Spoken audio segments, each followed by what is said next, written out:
politics. There's been quite a lot of that going on in the last few days. I know that for you and for millions of people, what matters most is the cost of living. Actually paying the bills, getting through, improving living standards, public services that work. These are the things that matter hugely for people. They're the things that we were charged with changing when we won the election. And I know that's what matters most, from personal experience. When I was growing up, we didn't have enough money to pay our bills. And I know what it feels like to sit around the kitchen table worrying about the fact that you can't make ends meet. And that's what people are doing across the country. And our job is to change that. But I also know it's the most important issue that we must focus on, because I know what I'm fighting for and who I'm fighting for. I've got the most working class cabinet in the history of this country sitting around my cabinet table. And I'm really proud of that. Really proud of what they bring to the table. Their personal journeys to get there. Their experiences. But it is utter nonsense to suggest that that means everybody gets a fair chance in life. Utter nonsense. I feel very strongly about this. I'm in that cabinet as Prime Minister, having come from a working class background, to be Prime Minister of this country. But that's the exception. That is not the rule. Even within my own family, my brother, who died last year, he had difficulties learning when he was growing up. He spent his adult life wandering from job to job in virtual poverty. This system, this political system, didn't work for him. And there are millions of people in the same boat. Children in poverty, young people who don't get the opportunities they deserve, millions of people held back because of a system that doesn't work for them, who are not given the dignity, the respect, the chance that they deserve. And I'm fighting for them. I am their Prime Minister, and this is their government. And I will never give up on that fight. There are some people in recent days who say the Labour government should have a different fight, a fight with itself, instead of a fight for the millions of people who need us to fight for them. And I say to them, I will never walk away from the mandate I was given to change this country. I will never walk away from the people that I am charged with fighting for. And I will never walk away from the country that I love. And that is the country who I truly believe we are. A compassionate, reasonable, live and let live country. A diverse country where given half the chance we'll help each other out. That is who we are as a country, and I want to serve every single part of that country. The country that I love. The fight coming up in politics, the real fight, is not in the Labour Party. It's with the right-wing politics that challenges that. The politics of reform. The politics of divide, divide, divide. Grievance, grievance, grievance. That will tear our country apart. That is the fight that we are in. And I will be in that fight as long as I have breath in my body. Thank you so much for listening to me. I'm now looking forward to a nice cup of tea. Thank you very much. Thank you.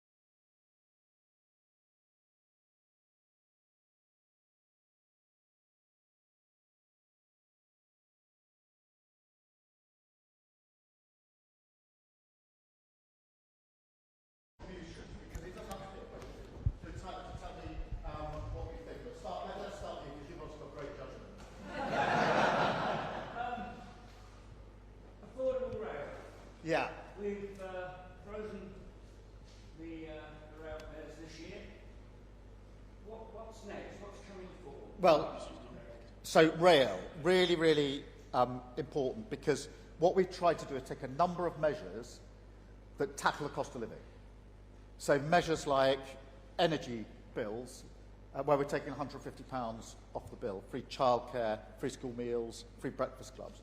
But a lot of people travel, particularly from here, will travel and have season tickets to get to work and back. So what we've done is, for the first time in 30 years, is to freeze rail fares, to keep a cap on them, to make sure that people have more money in their pockets. So that's why we've done what we've done with rail fares. And it's really important these things ladder up. Each one is not a silver bullet, but if you take all of the measures, and of course the minimum wages are going up as well, it means people have more money in their pocket to go back to that central concern of how they make ends meet, how they get on in life. Let's have another question or contribution or comment. Thank you.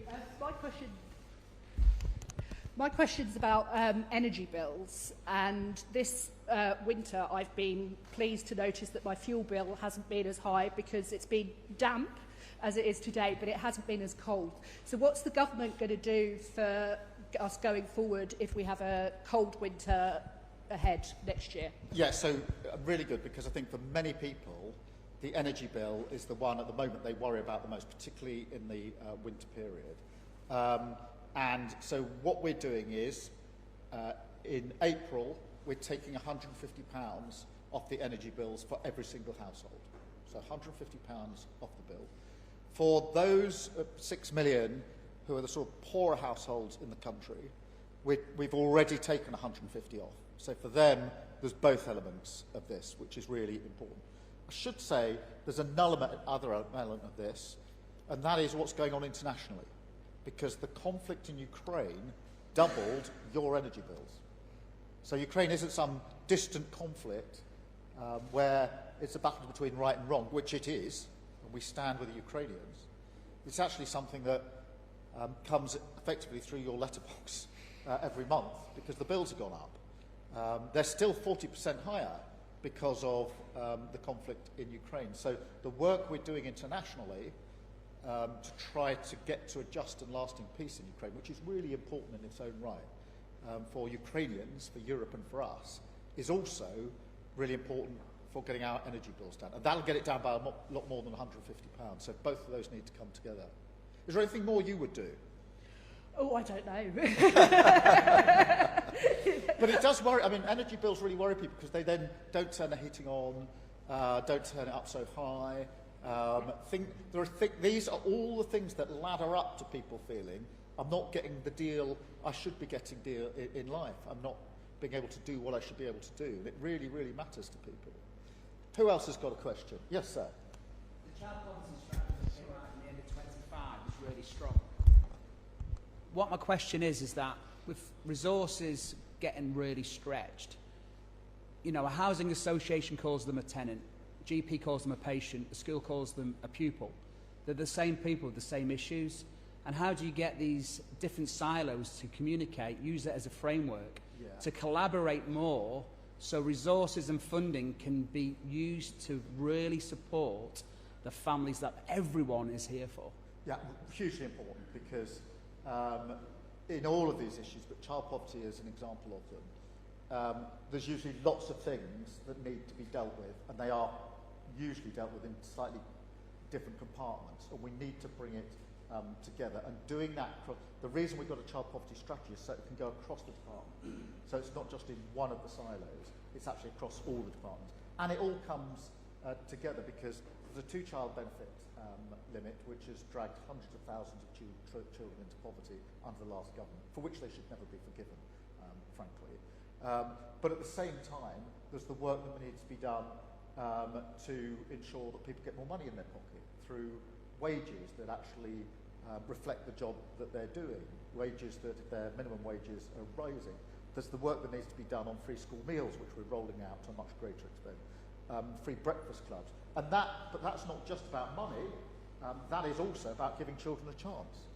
Because if you arrive at school with no breakfast, you're not going to learn very much. Whereas if you go to a breakfast club, get something to eat, you can have a better chance. And so that child won't be held back.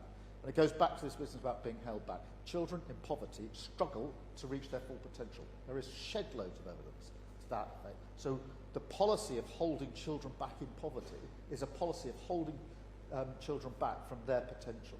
And it is, you know, a myth to suggest that people can go as far as their talent will take them. You can't go as far as your talent will take you if you're growing up in poverty. And that's why it is about money, but it's about who we are, what we believe in, and who we're fighting for. Did I see a hand over here? Yes, sir. My name is Johnny, and I work for a youth homelessness charity. So coming up in age range slightly from child poverty strategies. So the homelessness generally? Yeah. And particularly for young people, and we know that the single biggest cause of youth homelessness is family breakdown. So I'm interested in what support there is for those interventions that can be designed to keep families together, so that we don't end up with a lost generation who are left without homes. So I think that support for prevention services is critical. Really important. I mean, on homelessness, we've put in £3.5 billion, so a record amount into homelessness. We put in 37 million to help organisations that are helping with homelessness, because they tend to know in their own patch what the best thing to do is. And so we need to provide the support so people have got a roof over their head. But the real way to tackle this is to make sure people don't get into that position in the first place. And that can be marriage breakdown, family breakdown, can be very often mental health, particularly with younger people, and of course poverty. So we need to put in the mental health provision, and brings me back to cost of living. We need to make sure that people have got adequate resource. The other thing that is really important is to get rid of no-fault evictions, which we're doing, because too many people have a roof over their head and then they don't have a roof over their head through no fault of their own. So all these things need to ladder up. Yes, we need to, where people are already homeless, provide the support to get them somewhere to, and it's not just a roof over your head, it is a roof over your head, that really matters, but you will know it's the other support that needs to go in around it. Otherwise it tends to be temporary and relapse rather than actually a root off, but we need to get to grips with the root causes of it as well. Thank you very much. I'm going to have that cup of tea now, if you don't mind.